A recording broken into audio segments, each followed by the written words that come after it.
प्रिय विद्यार्थियों, अब एनसीईआरटी 10th मैथ्स का प्रश्न क्रमांक 2 3.2 का प्रश्न क्रमांक 2। 5 पेंसिल और 7 कलमों का कुल मूल्य 50 रुपये है, जबकि 7 पेंसिल तथा 5 कलमों का मूल्य 40 रुपये है। तो एक पेंसिल तथा एक कलम का मूल्य ज्ञात कीजिए। अब इस क्वेश्चन को करने के लिए हम सबसे पहले देखें, हमें इधर सबसे पहले हम इसका बीजगणितीय रूप निकालें। तो हमने लिखा हल, माना कि एक पेंसिल का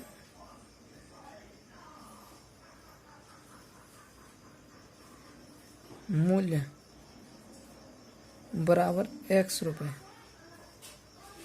और एक कलम का मूल्य बराबर y रुपये। अब लिखेंगे हम प्रश्नानुसार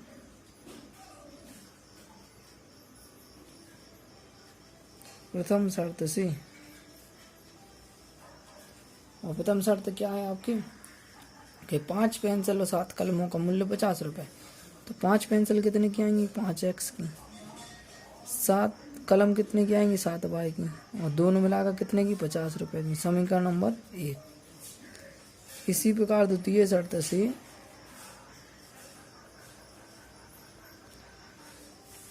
7 पेंसिल कितने की 7x की, 5 कलम कितने की 5y की, दोनों मिलाकर कितने की 40 की। समीकरण नंबर 2 दिया गया है इसका बीजगणितीय रूप।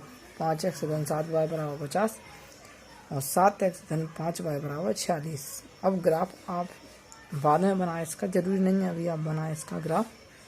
तो और अपन इसकी बात करेंगे प्रश्न क्रमांक 3। प्रश्न क्रमांक 3 है, अनुपातों A1/A2, B1/B2 और C1/C2 की तुलना कर ज्ञात कीजिए कि निम्नलिखित समीकरण युग्म द्वारा निरूपित रेखाएं एक बिंदु पर प्रतिच्छेद करती हैं, समांतर हैं अथवा समपाती हैं। तो पहला क्वेश्चन है 5x ऋण 4y धन 8 बराबर 0, 7x धन 6y ऋण 9 बराबर 0। तो अपन इसको सब हल करें। सबसे पहले लिखा अपन ने हल, 5x धन 4 ऋण 4y धन 8 बराबर 0, 7x धन 6y ऋण 9 बराबर 0। इसको बना दो समीकरण नंबर 1, समीकरण नंबर 2। समीकरण नंबर 1 व 2 की तुलना A1x धन B1y धन C1 बराबर 0 व A2x धन B2y धन C2 बराबर 0 से करने पर। अब तुलना करोगे तो क्या हो जाएगा, A1/A2 बराबर B1/B2 बराबर C1/C2। चल A1/A2 कितना आएगा 5/7, B1/B2 कितना आएगा आपका ऋण 4/6, इधर C1/C2 कितना आएगा 8/9। अब आप देख रहे होंगे इधर जो शर्त है, इधर आपका ये शर्त है जो वो आ रही है आपकी क्या, जो A1/A2 है बराबर नहीं है B1/B2 की। देखो जी आपके बराबर नहीं है, तो अतः ये होगा समीकरण का अद्वितीय हल। और अद्वितीय हल होगा मतलब रेखाएं कैसी होंगी, केवल एक बिंदु पर प्रतिच्छेद करेंगे। तो अतः रेखाएं एक बिंदु पर प्रतिच्छेद करती हैं।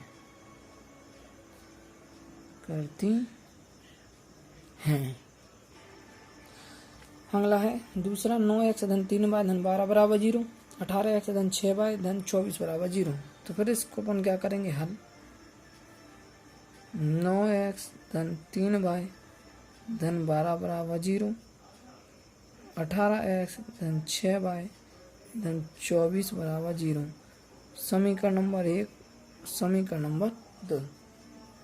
अब समीकरण नंबर 1 व 2 की तुलना a1x धन b1y धन c1 बराबर 0 व a2x धन b2y धन c2 बराबर 0 से करने पर।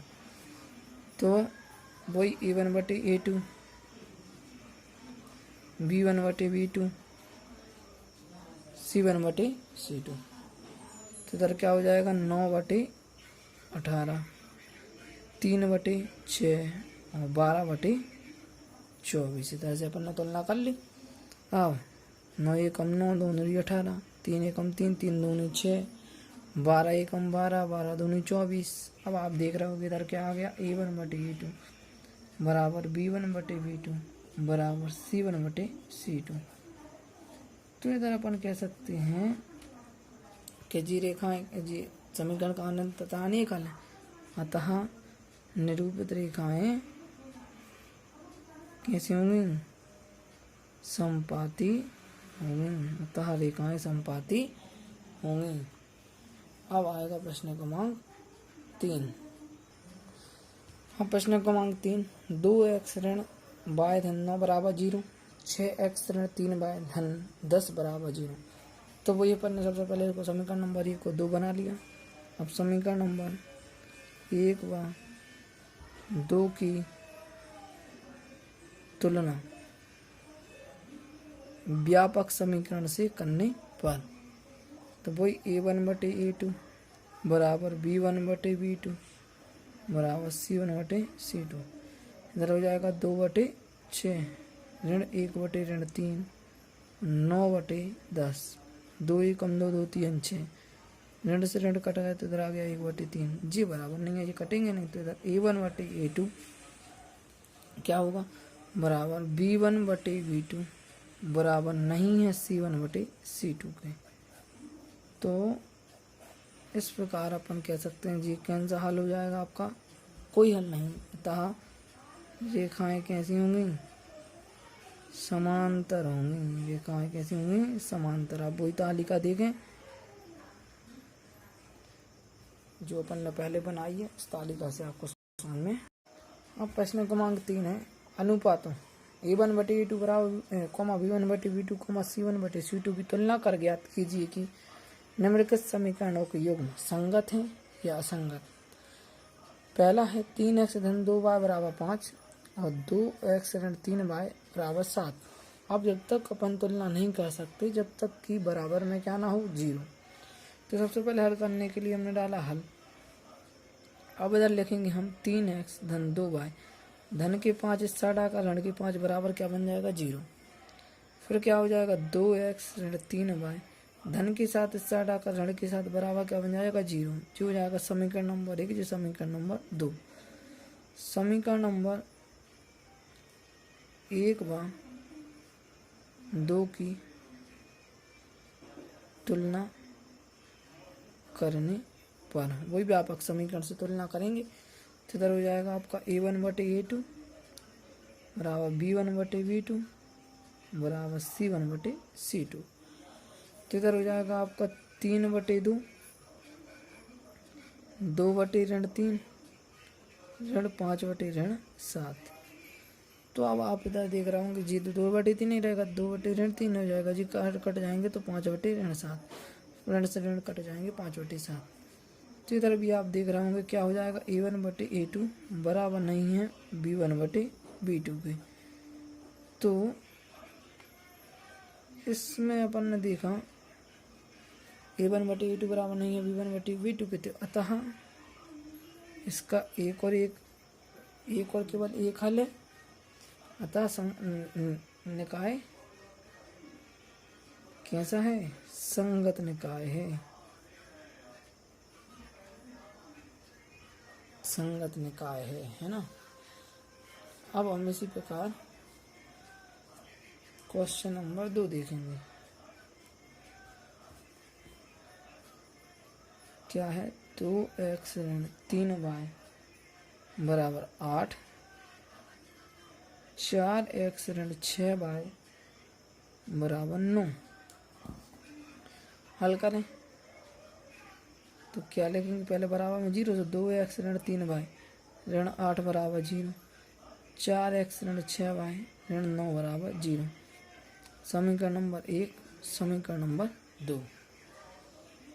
अब समीकरण नंबर 1 व 2 की तुलना करने पर तुलना करोगे तो क्या हो जाएगा, a1 बटे a2 बराबर b1 बटे b2 c1 बटे c2। इधर हो जाएगा 2 बटे 4 ऋण 3 बटे ऋण 6 ऋण 8 बटे ऋण 9।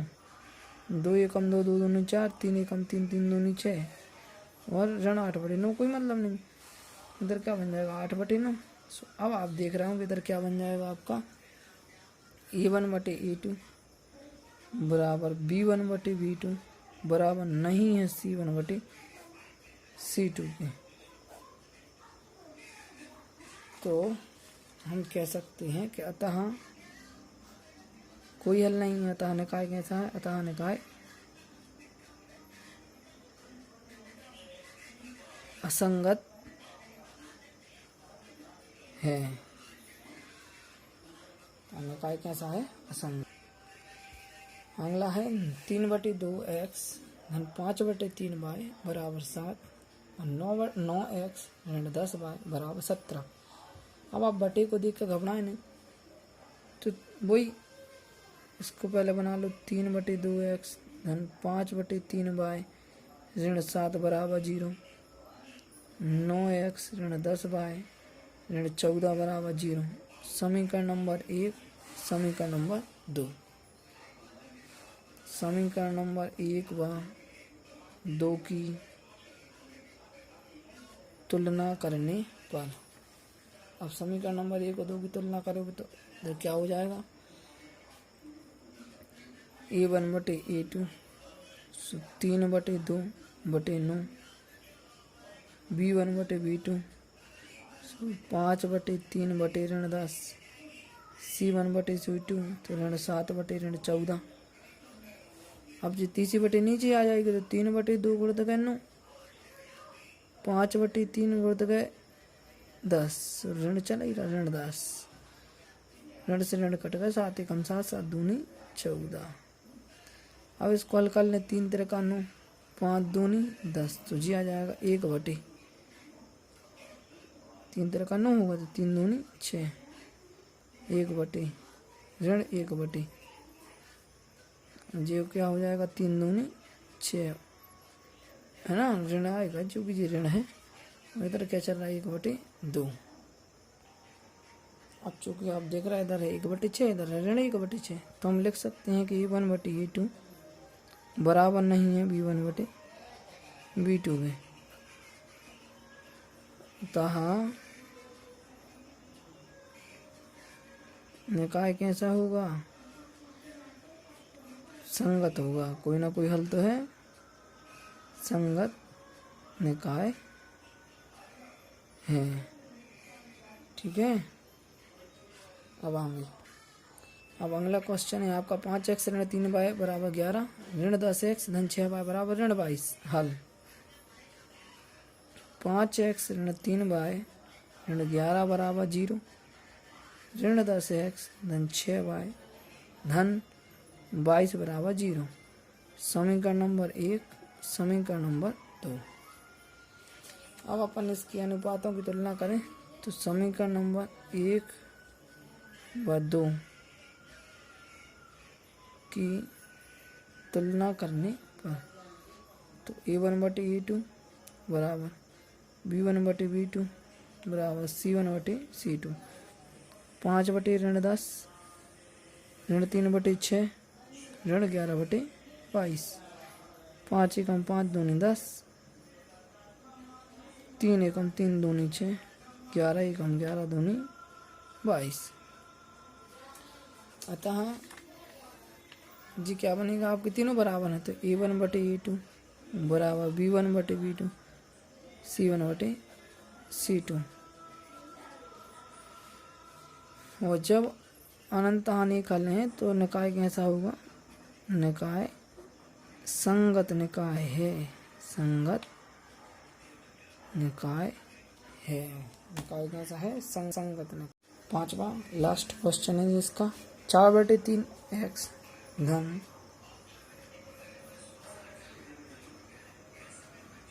4/3 x धन 2y बराबर 8, 2x धन 3y बराबर 12 हल करें। 4/3 x धन 2y ऋण 8 बराबर 0 से 2x धन 3y ऋण 12 बराबर 0। समीकरण नंबर 1, समीकरण नंबर 2। समीकरण नंबर 1 व 2 की तुलना करने पर तो A1/A2, B1/B2, C1/C2 तो इधर क्या हो जाएगा 4/3/2, 2/3 ऋण 8/12 तो इधर हो जाएगा 4/3 गुणा 2, तीसरी बटे नीचे ही आ जाएगी, 2/3 8 1 4 एकम 4 दूनी 8 4 तीरी 12 ऋण से ऋण कट गए। अब ये 2 एकम 2 2 दूनी 4 सो इधर आ जाएगा 2/3, इधर भी 2/3 इधर भी मतलब A1/A2 बराबर B1/B2 बराबर C1/C2 और ये हो जाएगा अनंतः निकल, अतः निकाय कैसा है, कोई ना कोई हल तो है, संगत निकाय है, संगत निकाय है। आज के लिए इतना ही। आप हम कोशिश करते हैं कि आपको जो क्वेश्चन समझ में आए होंगे। धन्यवाद।